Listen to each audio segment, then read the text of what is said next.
Denaturation of proteins is what? पहली बात तो ma'am what do you mean by denaturation, उसके बाद आगे की कहानी समझेंगे। तो बेटा डीनेचुरेशन का मतलब होता है जब आप क्या कर दो, जब आप चेंज कर दो या तो भाई टेम्परेचर के अंदर या फिर बच्चा पीएच के अंदर, जब ऐसा कोई चेंज हो जाए जिसकी वजह से पीएच या टेम्परेचर के चेंज की वजह से भाई हाइड्रोजन बॉन्ड क्या कर जाए, हाइड्रोजन बॉन्ड ब्रेक कर जाए, अल्फा हेलिक्स स्ट्रक्चर क्या हो जाए भाई, अनकॉइल हो जाए, बीटा शीट्स क्या हो जाए, डिस्ट्रॉय हो जाए, क्योंकि हाइड्रोजन बॉन्डिंग है ना।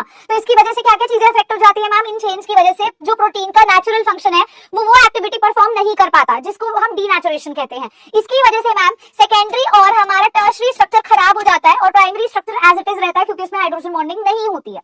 तो भाई वो कहता है इनकरेक्ट स्टेटमेंट अबाउट डीनेचुरेशन क्या होने वाली है, ए ऑप्शन है uncoiling of the helical structure takes place. भाई ये तो सही स्टेटमेंट है ना, ये तो स्टेटमेंट सही है, मैंने अभी बोला अनकॉइल होने लग जाते हैं, सही स्टेटमेंट है। It results due to change of temperature and pH, ma'am ये भी सही स्टेटमेंट है, आपने बता दिया।